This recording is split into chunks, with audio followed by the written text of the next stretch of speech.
Le port de chaussettes rouges aide à lutter contre le coronavirus. Je m'appelle Isabelle Wistiner-Zuber.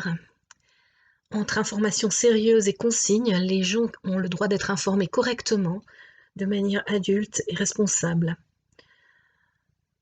Si après, je vais par oral vous donner la traduction française de ma réponse écrite à un ami qui vit outre-mer et qui s'offusquait de la position adoptée par les États-Unis.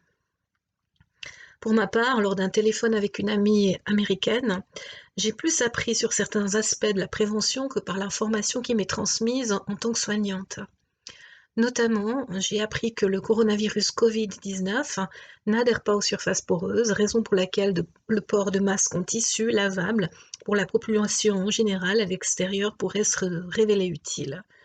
Comment est-ce possible? Par la différence de culture entre un pays très traditionnaliste, la Suisse, et un autre dans lequel la vulgarisation scientifique est encouragée, permettant à chacun de se responsabiliser à partir des informations transmises, s'il le veut bien. Chez nous, il semble que certains obéissent aux ordres sans aucune réflexion ou remise en question, d'où le titre provocateur de mon texte d'aujourd'hui. Bien sûr que non, le port de chaussettes rouges n'influence aucunement la transmission du coronavirus, mais le fait d'être dehors au soleil, seul ou à distance, non plus. Les UV du soleil ont des propriétés désinfectantes, connues.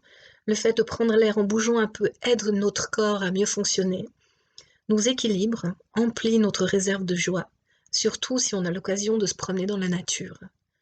C'est long, c'est intime, tout en étant universel, mais si vous décidez d'écouter, asseyez-vous. Il y en a pour quelques minutes. Mon cher ami, je pense que je vais plutôt attendre le moment où je pourrai faire tester mes éventuels anticorps dès que ce sera possible. Si tu savais comment on soigne les malades jusqu'à ce qu'ils manquent réellement d'air, rien n'est fait, presque. Si seulement la situation était telle que tu l'as décrite uniquement aux USA. J'ai suivi de près l'évolution au niveau international, très intéressée par tout ce qui touche à la santé, comme tu le sais. Les seules réponses appropriées ont été données en Corée et dans une certaine mesure en Chine, comme à Singapour.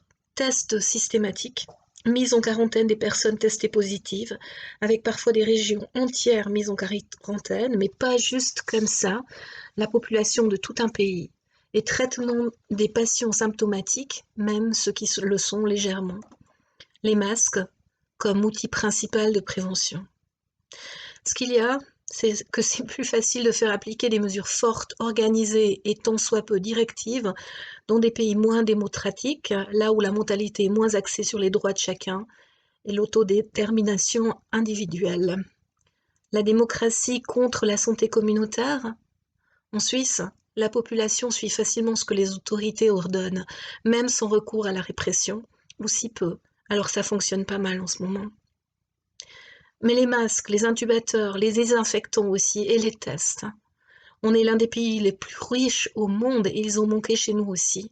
Voici la communication officielle au sujet des masques. 1. Oui, les masques chirurgicaux, comme ceux que j'utilise au travail, nous protègent. 2. Une fois qu'ils ont commencé à manquer. Non, ils ne nous protègent pas suffisamment. Il en faut de plus sophistiqués, dont la catégorie PP. 3. Maintenant qu'ils commencent à nouveau à être disponibles. Oui, ils nous protègent et on va peut-être rendre leur port obligatoire à l'extérieur. Alors, est-ce que ces masques nous protègent ou non?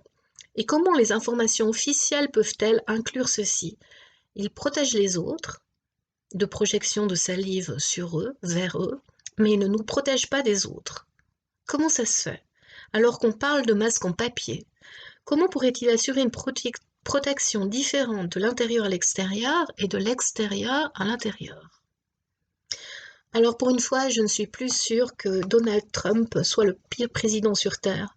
Je ne sais pas quelles nouvelles vous avez au sujet de la France, mais ce qui se passe dans ce pays est à mes yeux le pire de ce qui se passe en Europe. Les Français font ce que, aux yeux de beaucoup de pays européens, ils font de mieux et en quoi ils semblent s'être spécialisés. Ils se disputent et s'attaquent mutuellement, verbalement. Et soi-disant, ce qui n'était pas mis par écrit, c'est que je m'excuse auprès des Français qui, eux, font tout différemment. Mais l'image qui est donnée de la France actuellement, elle est déplorable. Des scientifiques tentent de bloquer d'autres essais scientifiques, apparemment principalement pour pouvoir dire que les leurs sont meilleurs, et ce faisant, ils oublient le bien réel de leurs patients.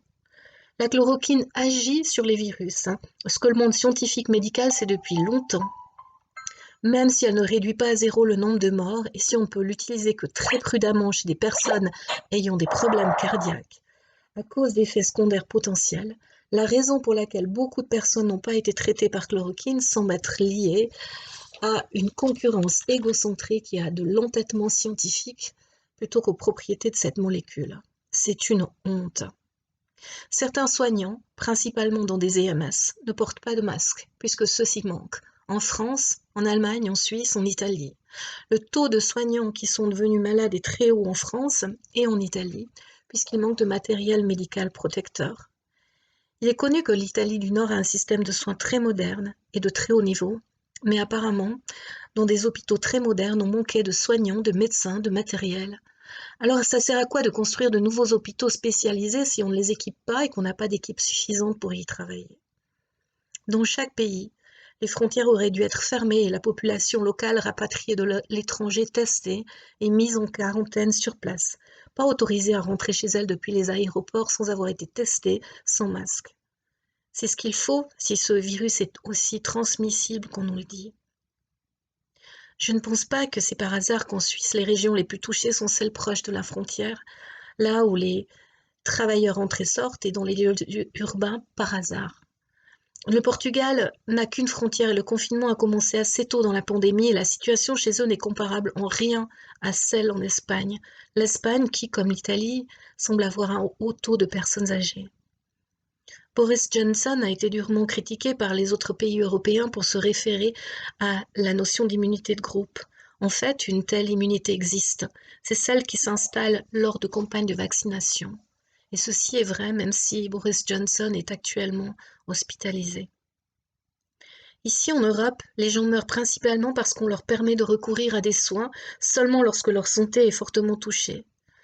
On ne traite les symptômes précoces qu'en disant « s'il vous plaît, restez à la maison » et en prescrivant des gouttes contre la toux.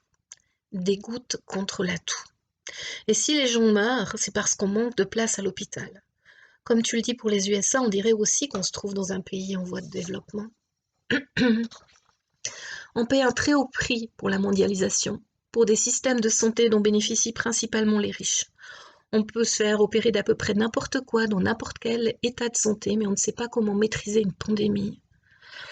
Pour la décolocalisation, en fait, pour des décennies où on s'est focalisé sur l'argent, le profit et un mode de vie qui nous éloigne beaucoup de la santé et du bien-être.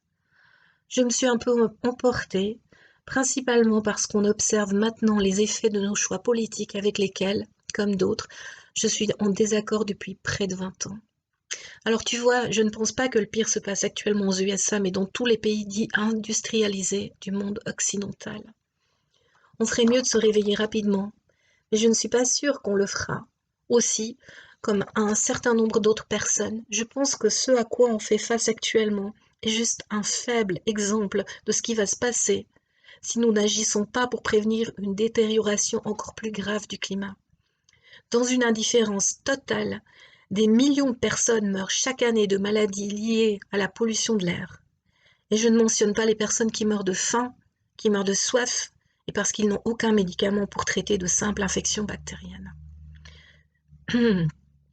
Bienvenue dans le monde tel qu'il est en 2020. Bon, je ne sais pas si haut les cœurs est approprié, alors plutôt, prends soin de toi, Isabelle.